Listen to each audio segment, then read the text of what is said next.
LPG लेकर Hormuz से भारत पहुंचा जगवसंत। वाडिनार पोर्ट पहुंचा है जहां जगवसंत 16,000 टन एलपीजी लेकर जगवसंत आया है और इससे एक बड़ी राहत भी मिलने की उम्मीद लोग फिलहाल कर रहे हैं। तो लग रहा है कि फिलहाल एक बड़ी राहत मिलेगी एलपीजी आने से। हॉर्मुज से भारत पहुंच गया है जगवसंत और 16,000 टन एलपीजी लेकर के आए। इससे पहले भी कुछ जहाज पहुंचे थे, शिवालिक और नंदा जैसे जहाज भी पहुंचे थे।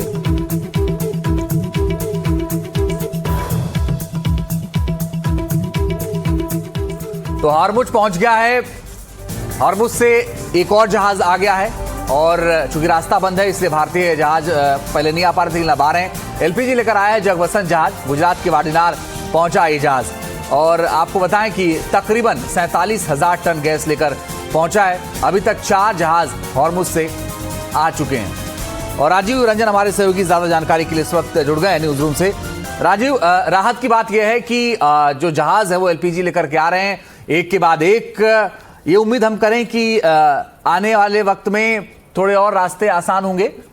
बिल्कुल आसान होंगे और सरकार की जो कूटनीति जिसको कह सकते हैं उसकी सबसे बड़ी जीत है। उस स्टेट ऑफ हॉर्मुज तो होके हमारे जहाज, हमारे जो कार्गो, हमारे जो तेल टैंकर है वो आ रहे हैं कि जहां दुनिया भर के जो बड़े देश है उनकी आवाजाही, जो तेल की जो आवाजाही जो वो बंद है। ईरान ने खास तौर पर कहा है कि दुनिया के 2-4 ही देश ऐसे जिसमें रूस का नाम उन्होंने लिया है, चाइना का नाम लिया, कि कहना है कि इनके जो देश है, भारत जो हमारे मित्र देश है, इनके जहाज इस रास्ते से होके आ सकते हैं। बाकी अमेरिका और बाकी जो पश्चिम के देश है उनकी जो आवाजाही जो स्टेट ऑफ हॉर्मुज से बंद है। तो लोगों के लिए जो सरकार जो कोशिश कर रही है कि ताकि लोगों के सामने दिक्कत कम से कम हो, न केवल इस रास्ते से बल्कि दूसरे रास्ते से भी, अमेरिका से भी जो है एलपीजी के गैस को लेकर एक टैंकर आया हुआ है। तो सरकार की कोशिश है कि लोगों को कम से कम दिक्कत हो और इसी के तहत स्टेट ऑफ हॉर्मुज जहां पर लड़ाई चल रही है, मिसाइल से हमले हो रहे हैं, उस के जहाज का आना एक अपने आप में बड़ी बात है।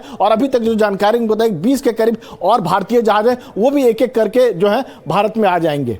चलिए राजू, बने रहिए, हम लौट रहे हैं आपके पास। संजय कुलकर्णी सर, ये राहत की बात है कि एक के बाद एक जहाज आ रहे हैं, थोड़ी राहत जरूर मिलेगी, मगर पूरा रास्ता कैसे खुलेगा? आपको लगता है कि आने वाले वक्त में थोड़ी और बेहतर कूटनीति के जरिए कम से कम हमारा रास्ता खुल जाएगा, या आपको लगता है कि आसान नहीं आने वाले वक्त में? देखिएगा, ईरान का मकसद है लड़ाई को कितना खींच सकते हैं, पूरे विश्व को इस लड़ाई में किस तरीके से ला सकते हैं। और दूसरी बड़ी बात, किस प्रकार से स्टेट ऑफ होर्मुज को वेपनाइज किया जा सकता है, क्योंकि स्टेट ऑफ होर्मुज जिस प्रकार से अनक्लॉज के ट्रीटी के मुताबिक ये इंटरनेशनल स्ट्रेट है, पर ये इंटरनेशनल वाटर्स में नहीं है। तो 12 नॉटिकल माइल जो टेरिटोरियल वाटर्स है ओमान के और ईरान के, दोनों ओवरलैप करते हैं। और 21 नॉटिकल माइल जो है कम से कम जो स्टेट का जो मैं कहूँगा एरिया है जहाँ पे बहुत तंग है वो है 21 नॉटिकल माइल। अब कहाँ से ये शिप्स आ रहे हैं? शिप्स वैसे देखा जाए तो ओमान से भी आ सकता है, क्योंकि ओमान से 12 नॉटिकल माइल जो उनका है उसके यहाँ से गुजर सकते हैं। लेकिन डर लगता है इंश्योरेंस कंपनीज इसको कि कहीं माइन ना क्या हो, अगर माइन हो, कुछ हो जाए तो बहुत मुश्किल। तो एक को जलाओ, एक को हमला करो और फिर हजारों को डराओ। तो आप देखते हैं कि सारे के सारे के अब जो ईरान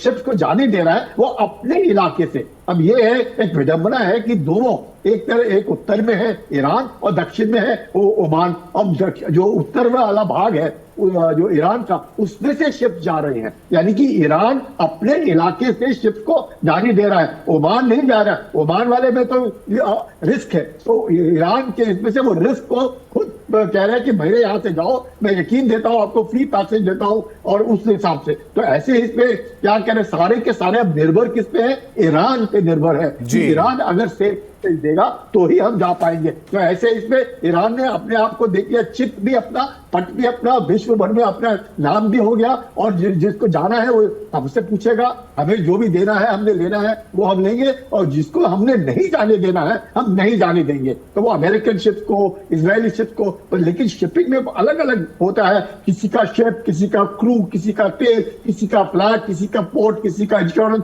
सब अलग अलग होता है। इसके बावजूद भी ईरान जानता है कि जो शिप गुजर रहा है ये भारत का है, चीन का है, और अभी जैसे कह रहे हैं कि पाकिस्तान की भी एक शिप को इन्होंने निकाला है। तो इस तरह की जो बातें होती रहती है, मकसद ये है कि हमने ईरान के ऊपर निर्भर रह गए। मतलब जो इंटरनेशनल ट्रेड जो पहले हम किसी से नहीं पूछते थे, सबसे जाते थे और आते थे, अब हमको ईरान से पूछना पड़ेगा। ईरान इजाजत देगा तो जरूर ईरान जो मकसद था ईरान का वो मकसद हल हो गया और ईरान ने अपना वेपनाइज कर लिया। और उसके लिए ही जो शर्त रखी है अमेरिका ने, 3 बड़ी शर्तों में एक शर्त तो यही है कि स्ट्रेट ऑफ हॉर्मुज के ऊपर ईरान का कोई भी कब्जा नहीं होगा, न ही उसकी मनमानी चलेगी। अब ईरान कहता है नहीं, मेरी मनमानी चलेगी। क्यों? क्योंकि अब जिस प्रकार से चल रहा है और जो भी शिप जा रहे हैं, जो भी टैंकर तेल के आ रहे हैं, गैस के आ रहे हैं, वो सब ईरान के ही कहने पर या ईरान इजाजत देता है तभी लेकर के आते हैं। चलिए, बहुत बहुत शुक्रिया संजय कुलकर्णी सर हमारे साथ जुड़ने के लिए। और